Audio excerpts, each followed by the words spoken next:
Mesdames et messieurs, ravi de vous retrouver. Une nouvelle édition de direct pour ce mardi 24 novembre 2020. L'édition d'aujourd'hui sera consacrée à deux sujets. Le premier va bien entendu concerner les élections parlementaires en Égypte et notre deuxième sujet pour aujourd'hui concernera la deuxième vague du Covid-19.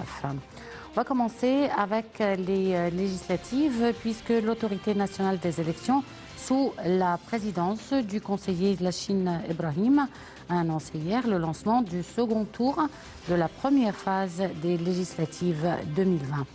Des mesures sécuritaires ont été assurées et des forces de sécurité sont déployées aux alentours des bureaux de vote pour maintenir le calme, l'ordre et bien entendu le bon déroulement du vote. Un commentaire.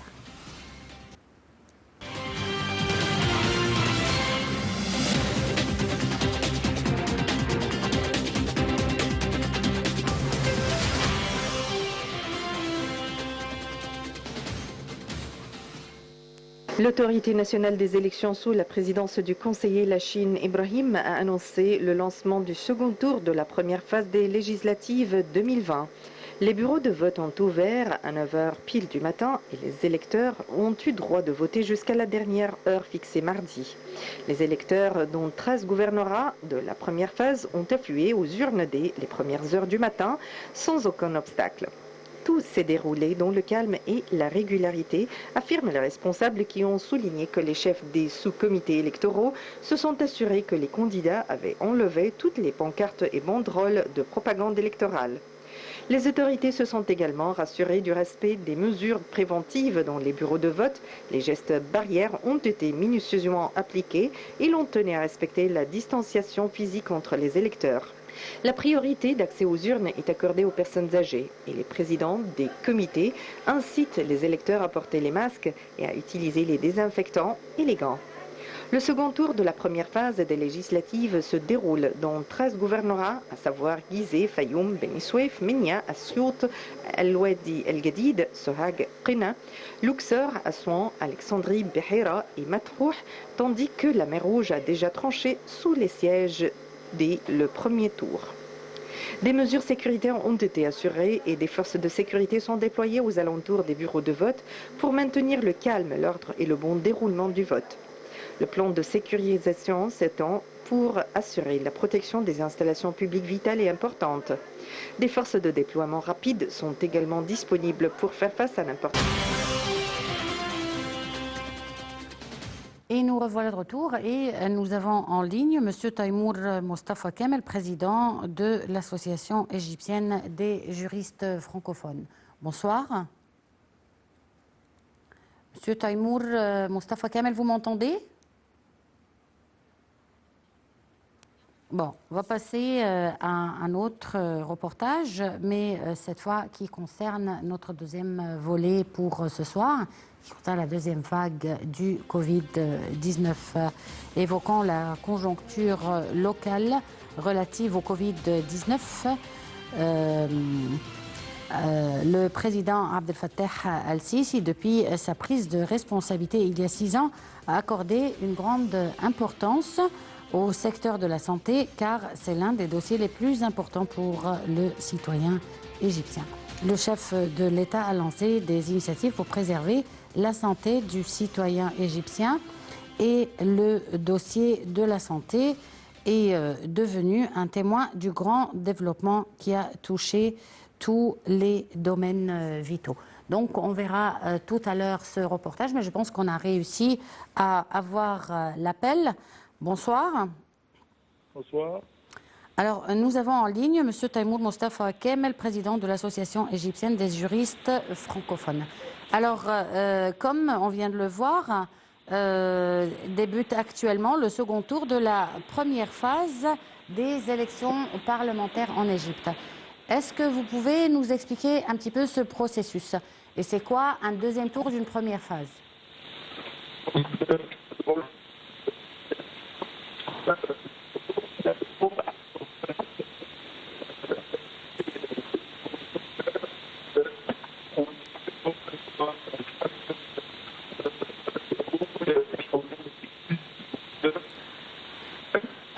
Monsieur Taïmour, est-ce que vous pouvez changer de place et baisser un petit peu le son de la télé? Bon, je pense qu'on a perdu l'appel. Bon, on voit tout de suite le reportage et on va essayer tout à l'heure d'avoir l'appel une nouvelle fois.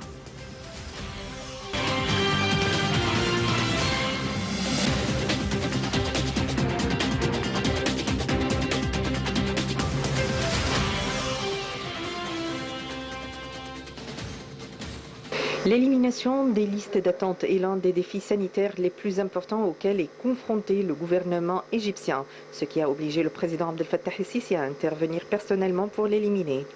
De grands progrès ont été réalisés à cet égard en un temps record. L'initiative visant à terminer les listes d'attente des patients a été annoncée dans 6 mois, alors que le ministère de la Santé a terminé de traiter la moitié du nombre des patients en un mois seulement, et il est prévu que le traitement des cas restants sera terminé dans 1 mois ou 2 au plus tard. Une dizaine d'hôpitaux ont été créés dans tous les gouvernorats, dans lesquels la nouvelle tarification de l'assurance médicale sera appliquée et des règlements spéciaux seront élaborés afin de rassurer que le système est appliqué partout. Les préparatifs pour le démarrage du projet d'assurance maladie globale sont également achevés. En ce qui concerne l'hépatite C, le président Abdel Fattah el-Sisi a accordé une grande attention à travers ses directives permanentes pour l'éliminer. L'initiative 100 millions en bonne santé a été lancée, qui ne se limitait pas à l'examen du virus C seulement, mais elle s'est étendue pour inclure les écoliers à travers la campagne de détection de l'obésité, de l'anémie et du retard de croissance. La campagne a été lancée en parallèle en novembre 2018 et a pu examiner 9,7 millions et le traitement de l'anémie a été fourni gratuitement en plus de la sensibilisation et du traitement des enfants contre l'obésité et le retard de croissance. Le lancement de l'initiative Notre Santé dans notre mode de vie pour soutenir un mode de vie sain et sensibiliser à la bonne alimentation saine, en plus de l'initiative pour stopper de fumer qui a été lancée et sa première efficacité en août dernier. Également l'initiative lancée par le président de la République pour découvrir et traiter la faiblesse et la perte auditive des nouveau-nés depuis septembre 2019 où 243 697 enfants ont été examinés, en plus de son soutien à la santé de la femme égyptienne qui vise à sensibiliser et détecter le cancer du sein, le diabète, le stress et l'obésité pour plus de 30 millions de femmes. 10 خطوات لمنع انتشار فيروس كورونا المستجد. 1. اغسل يديك بانتظام بالماء والصابون. 2. تجنب لمس العينين والأنف والفم بأيدي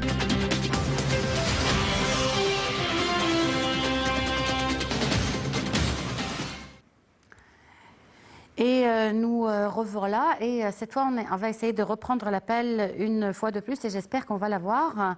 Donc Monsieur Taïmour, Mostafa Kamel, j'espère que vous m'entendez. Oui, je vous entends, oui. Très bien. Bon, alors on parlait du deuxième tour de la première phase. Qu'est-ce qu'on entend par cela pour les élections législatives? Donc je crois que quand même le déroulement des élections au deuxième tour passait quand même dans un climat de sérénité. Donc il y avait beaucoup de mesures qui étaient prises au niveau des bureaux de vote d'une part. En même temps, on voit quand même une participation intensive dans l'ouest de Delta et aussi on voit aussi une grande participation de la part des seniors, de gens âgés dans le sud de Saïd. Et aussi, on voit aussi dans le nord de Saïd beaucoup de personnes qui ont bien participé, mais nous pouvons quand même aussi voir d'un autre côté qu'il y a quand même une très bonne organisation par rapport au premier tour. Et je crois quand même qu'il y avait aussi une possibilité de distance par rapport au premier tour. Car comme nous avons vu que le premier tour, qu'il y avait des juges qui sont morts. Donc on voit cette fois-ci quand même un bon respect de distance au niveau des bureaux de vote. Mais autre chose, nous pouvons dire quand même que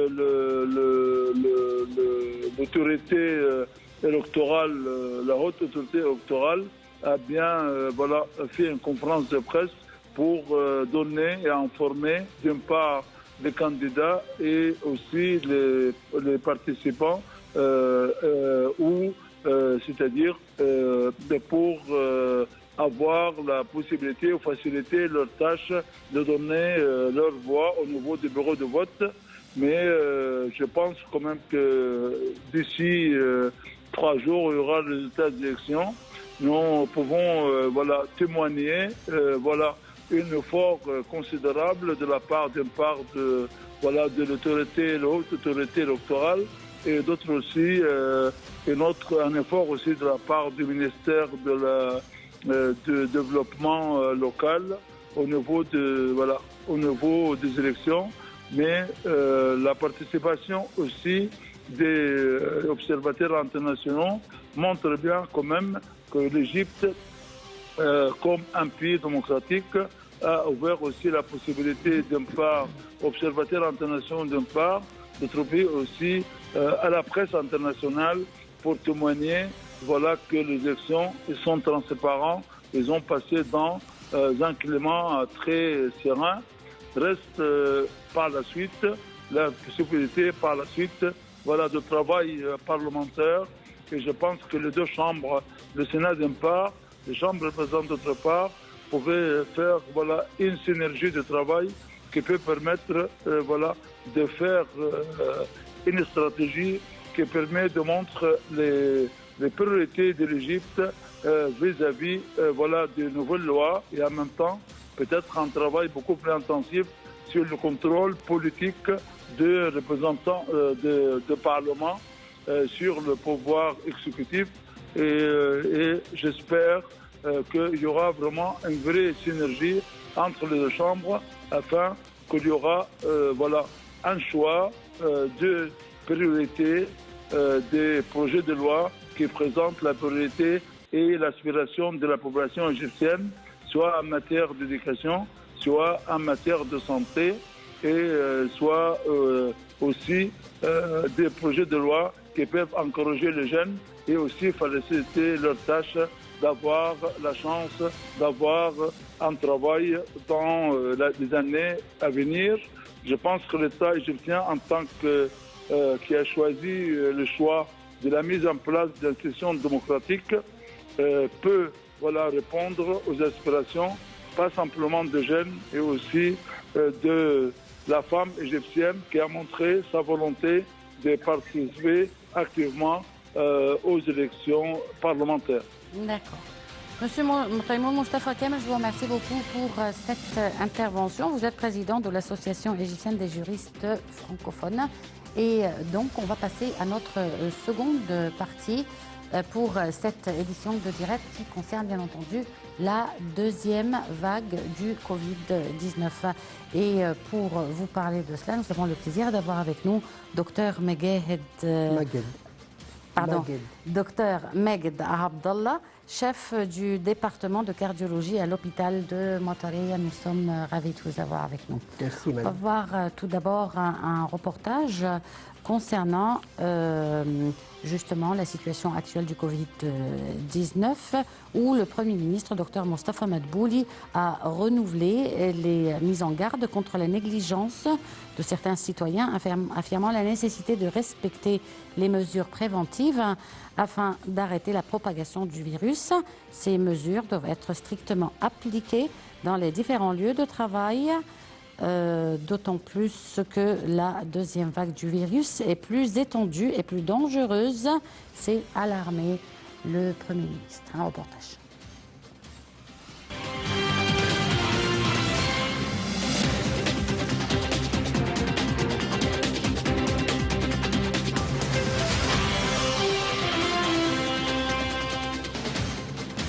Évoquant la conjoncture locale relative du Covid-19, le Premier ministre a renouvelé les mises en garde contre les négligences de certains citoyens, affirmant la nécessité de respecter les mesures préventives afin d'arrêter la propagation du virus.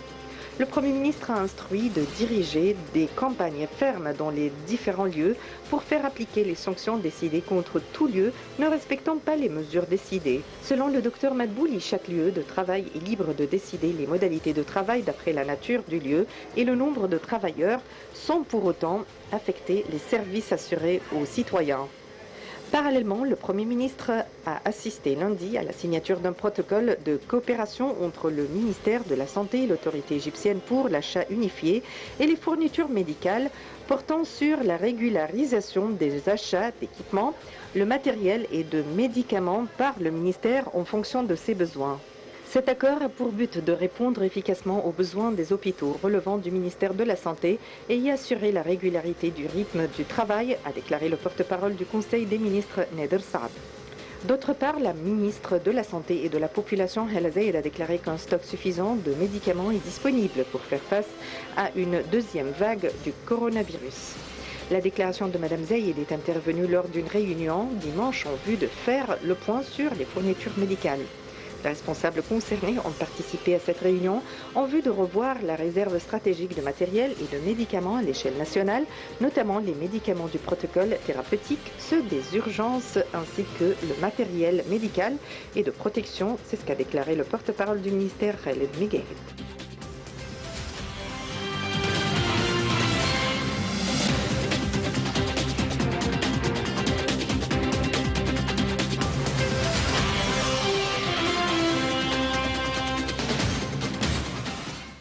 Et nous revoilà de retour et nous allons à présent débattre avec Dr Meghed Abdallah Eskandar, chef du département de cardiologie à l'hôpital de Mataria, de la situation actuelle de cette deuxième vague du Covid-19.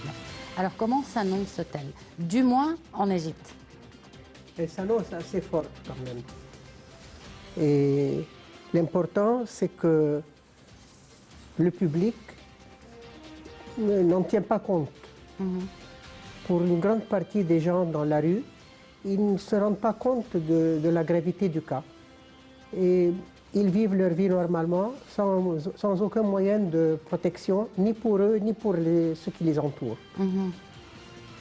Heureusement qu'au moins dans les hôpitaux, avec le docteur Hala Zeid, avec les dirigeances du président Sisi, avec tout cela, il y a un très grand effort qui se fait. Les moyens de protection personnelle se trouvent en bonne quantité. Les médicaments, même les plus chers, qui sont en vigueur avec les meilleures données mondiales. C'est-à-dire que concernant toutes les réserves, si l'on peut dire, en médicaments, en masques, en alcool et tout ça, nous avons assez de réserves. Mais je pense que le problème peut-être demeure avec le nombre des lits des hôpitaux, non? Bien sûr, mais jusqu'à présent, il y a suffisamment. Entre parenthèses, l'hôpital où je travaille, c'est un hôpital d'ordre général. Ce n'est pas un hôpital de maladies infectieuses ni de maladies pulmonaires. Mais il y a toutes les spécialisations à l'intérieur. Nous avons à peu près 600 lits. 20% maintenant sont réservés pour le Covid. Et ils ne sont pas encore pleins. Donc, bon, le problème des lits existe, mais jusqu'à présent, nous ne sommes pas en crise. Bon, comment va s'annoncer cette vague? C'est-à-dire, à quoi va-t-on s'attendre? On entend parler de deuxième vague, on a vu cela en Europe. La situation n'est pas très agréable. Comment cela va se passer pour l'Égypte? La même chose, comme à l'étranger, disons comme la première vague, peut-être un peu plus forte. L'important, c'est que les gens prennent conscience de la gravité du cas. Sinon, on peut arriver à des désastres. Mais est-ce que le froid, l'hiver, les rhumes peuvent justement contribuer à accentuer cette deuxième vague? Bien sûr. En été, la vague diminue. En hiver, la vague augmente. Entre l'Égypte et l'Europe et les États-Unis, bon, l'Égypte a maintenu un taux de maladie bien moindre qu'à l'extérieur. Pourquoi? Comment expliquez-vous cela? Bon, Et surtout avec cette négligence dont vous parlez. bon, d'une part, oui, il y a un nombre moindre. Peut-être à cause du climat, peut-être. Peut-être à cause de la virulence de l'organisme, du virus en Égypte. Peut-être à cause il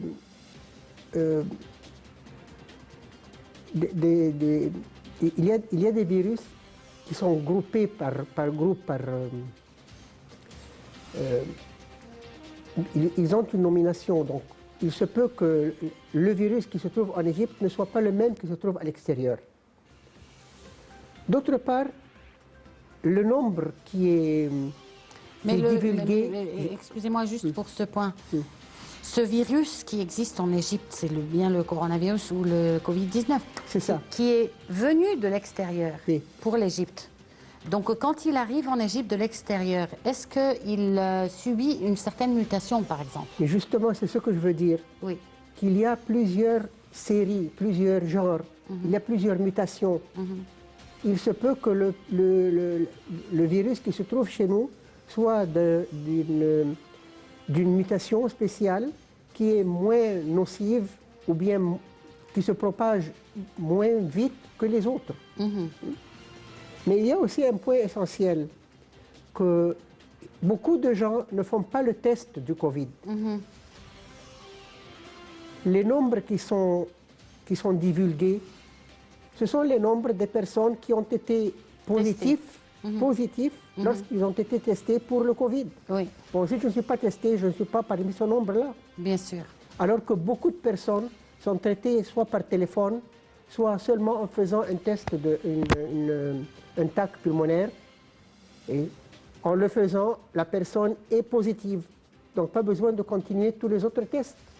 Ce qui fait que le nombre est moindre que celui qui est annoncé dans au public. Mais si des personnes guérissent, par exemple, par téléphone, ça veut dire que le virus, effectivement, comme vous l'avez dit, n'est pas aussi grave.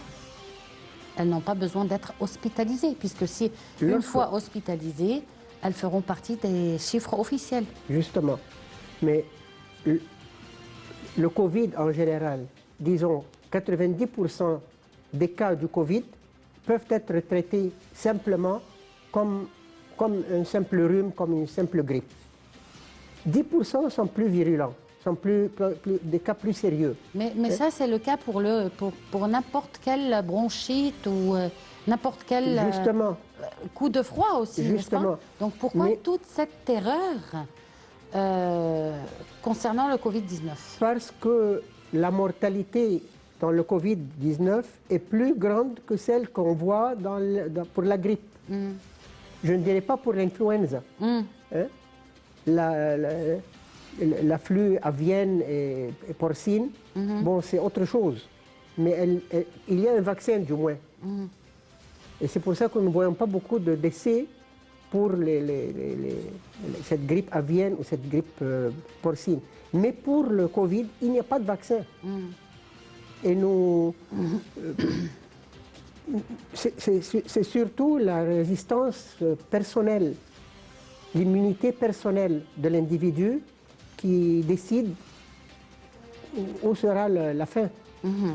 Bon, comment est-ce que vous voyez la période à venir en Égypte? Est-ce qu'on va retourner au confinement, un confinement partiel, un confinement total peut-être? Les écoles vont-elles refermer à nouveau et les universités? À quoi va-t-on s'attendre? Je n'arrive pas à répondre, mais je vois qu'il y a beaucoup de cas. C'est vrai, je ne dis pas des cas mortels, mais il y a des cas. Et nous ne savons pas quand est-ce qu'un cas considéré comme moyen peut se transformer en un cas sérieux, et très sérieux même. Donc, chaque ministère, je crois, et surtout le ministère des études, pour les écoles, ils ont pris beaucoup de précautions pour les élèves. C'est que le problème n'existe pas seulement pour les élèves et les professeurs. L'enfant qui prend le Covid à l'école, il le porte, c'est un porteur sain. Très souvent, les enfants ne tombent pas malades. Pourquoi? Ils ont une immunité beaucoup plus forte que les adultes. Les adultes ont d'autres maladies qui diminuent leur immunité. Une personne qui est diabétique, une personne qui est octogénaire, hein, les grands-parents à la maison, lorsque les enfants viennent de l'école avec la maladie, Porteur du virus. Bon, c'est la grand-mère ou le grand-père qui meurt, et l'enfant comme si de rien n'était. Mais pendant le confinement, lors de la première vague, les gens faisaient beaucoup attention à cela quand même en Égypte. Ils éloignaient les petits de leurs grands-parents surtout. À la première vague, Oui. je ne sais pas quoi dire pour cette deuxième vague. Ou bien, excusez le terme, ils en ont eu marre. Non, c'est pas Je sais pas. qu'ils en ont eu marre, mais peut-être qu'ils ne sont pas assez informés. C'est peut-être un problème d'information aussi. L'information continue de partout. Sur les médias, partout on parle de la deuxième vague, on parle de distanciation, on parle de mettre le masque, Bon, on met des sanctions. Du moment que vous voyez la situation comme ça, parlons donc de prévention. Comment faire pour se prévenir contre ce virus? Le masque, numéro 1. Le port du masque. Numéro 1. Et Numéro le port- 1, 2, le 3, port- 4, 5, le port du masque. Oui, le masque. Il y a des personnes qui ont tendance à porter le masque d'une façon répétitive. Le même masque, ils le portent pendant des semaines. Est-ce que ça, c'est une pratique acceptable? Il y a plusieurs genres de masques. Non, à usage unique. Moi, Ce je parle masque du est masque à usage unique. Je parle de ça. À la rentrée chez moi à la maison, il doit être jeté à la poubelle. On n'a pas le droit de le réutiliser parce que sur la partie externe, Il y a un tas de virus. il y a un tas de virus. Et sur la partie interne, il y a mes microbes personnels qui sont multipliés ici à l'intérieur. C'est comme si j'utilisais par exemple un mouchoir ou un Oui. papier Kleenex. Est-ce possible que je le réutilise Non, bien sûr. sur le même endroit? Et les masques en tissu, qu'est-ce que vous pensez des masques en tissu? Je ne sais pas à quel point ils sont efficaces pour filtrer le microbe, le virus. Mais s'ils sont efficaces sur ce point, je dois avoir à la maison plusieurs pour que dès que je rentre, je le mets à la lessive tout de suite et j'emploie un autre. Mais je ne peux pas employer le même masque de la même façon tous les jours. Bien sûr. Et quoi d'autre à part les masques? Le gel, l'alcool et tout ça. Est-ce que ça, C'est le numéro 2. Oui. Continuellement, je dois avoir dans la poche ou bien De l'alcool. de l'alcool ou bien le gel, qui est un gel alcoolisé. Donc, s'il n'y a pas possibilité de me laver les mains continuellement avec de l'eau et du savon, je dois employer le gel, mais bien frotter. C'est pas que je mette le gel et c'est fini.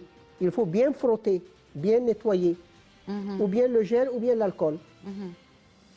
Bon, sur le plan de la nutrition et des boissons, par exemple, à consommer, est-ce que la consommation de certains aliments ou de certaines boissons pourrait contribuer à prévenir cette maladie? Ce qui est le plus important, c'est d'augmenter l'immunité de l'individu. Jusqu'à présent, il n'y a pas un moyen efficace, un antibiotique, disons, un antivirus contre le corona, contre le Covid. Donc, je joue seulement sur l'immunité de la personne. Mais vous avez des vaccins, par exemple, qui ont pour but d'augmenter l'immunité des personnes Bon. et qui n'ont rien à voir avec le Covid-19. Est-ce que vous êtes pour ces vaccins? Pour l'utilisation de ces vaccins? Il n'y a aucun vaccin qui a été autorisé Oui. par l'OMS, l'Organisation mondiale de la santé, comme efficace pour le Covid. Non, je ne parle pas du Covid. Moi, je parle en général des vaccins. Les autres vaccins, Il y a disons, des vaccins celui- et ils vous celui- disent il vaut mieux prendre ce vaccin pendant l'hiver pour minimiser les grippes, par exemple. Pour les grippes, Oui, mais pas pour le Covid. oui, mais en même temps, c'est pour fortifier l'immunité. qui n'ont rien à voir avec le Covid, mais fortifier l'immunité en général. Ça fortifie l'immunité contre ce virus, mais pas contre tous les virus. Mais ce qui fortifie l'immunité, comme vous dites, c'est la nutrition. Oui, quel genre de nutrition? Alors, ce qui est frais, les légumes frais, la salade, et nous en avons un tas en Égypte, bien sûr, et les fruits. Là, nous avons toutes les vitamines et tous les sels minéraux. Quand nous parlons prendre de la vitamine C et du zinc, bon, si je mange comme il faut, je prends de la vitamine C et du zinc. Plus boire beaucoup d'eau. Il faut boire.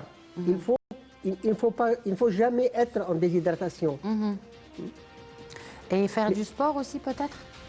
Le sport augmente l'immunité d'une façon intense. Et se coucher tôt. Et se coucher tôt. N'est-ce pas? Ça, c'est les règles donc d'or à suivre. Bien manger des légumes et des fruits frais. Boire beaucoup d'eau. Porter le masque surtout. Se coucher tôt. Bien sûr, se coucher tôt et faire du sport. Et faire du sport. Bon, on s'attend quand à la fin de cette deuxième vague? Elle va durer combien de temps? Dieu seul sait. Donc ça, on ne peut pas le prévoir non plus. Parce que certains analystes disent que vers le mois d'avril, par exemple, cette deuxième vague, elle devrait être complètement finie. D'après les analyses, on dit que le maximum, le top, sera vers la mi-janvier et que la fin serait vers avril avec la chaleur qui commence. Mais est-ce que le virus, il a à voir avec la chaleur? Parce qu'on a vu pendant l'été, on avait des nombres très importants de contamination, bien qu'il faisait chaud en Égypte. Au début de l'été, oui. Mais vers la fin de l'été, ça a beaucoup diminué. Mais ça a beaucoup diminué peut-être parce qu'il y avait un confinement et on prenait beaucoup de précautions et les gens ne sortaient pas. C'est vrai. Donc il y a des mesures à prendre pour diminuer la vague, mais le pour l'anéantir. Mais le gouvernement, et le Premier ministre l'a dit d'ailleurs, que si vraiment la population ne faisait pas très attention, on va retourner au confinement. Il a pleinement raison. Il a pleinement raison. En tous les cas, il a fait quelque chose déjà, que les magasins doivent fermer à 10 h du soir, je crois. Oui. Donc ça, c'est un début. Si si ça ne suffit pas, il prendra d'autres mesures. On essaye de ne pas prendre des mesures pour des raisons économiques. Les personnes qui travaillent la nuit, par exemple, les personnes qui travaillent au jour, bon, qu'est-ce qu'ils vont faire? Bien sûr, bien le sûr. tourisme et tout cela. Tout le monde a été affecté financièrement, ça tout le c'est monde. sûr. Tout le monde. Il y a même des secteurs, comme par exemple l'aviation, qui a été affectée à 60%. C'est vrai. Donc on essaye de ne pas faire ce confinement, mais que les gens acceptent de mettre le masque, de faire des distances sociales. C'est pas que les gens acceptent, c'est que dans les services publics, les gens sont obligés de porter le masque, sinon ils risquent de se faire renvoyer ou d'avoir certains problèmes. L'important, c'est de mettre le masque de la façon juste. On l'espère bien, docteur. En tout cas, docteur, c'était un plaisir de vous avoir avec nous ce soir. On va donc essayer de suivre ces conseils et de les faire suivre à nos enfants, bien entendu. Donc, on avait le plaisir d'avoir avec nous docteur Meged Abdallah Eskandar, chef du département de cardiologie à l'hôpital de Montaria. Merci d'avoir répondu à notre invitation. Et merci de nous avoir suivis. Faites donc très attention aux règles d'or que nous avons mentionnées ce soir. Et on espère que cette deuxième vague, va se passer avec les moins de dégâts possibles. Au revoir et à demain. كل إنسان بيدور على عنصر الأمان في حياته. الكمامة هي عنصر الأمان اللي بتوفر لك الحماية من فيروس كورونا. ما تستهترش في حق نفسك وفي حق بلدك. احمي نفسك، احمي بلدك. التجمعات في أماكن العمل ومراكز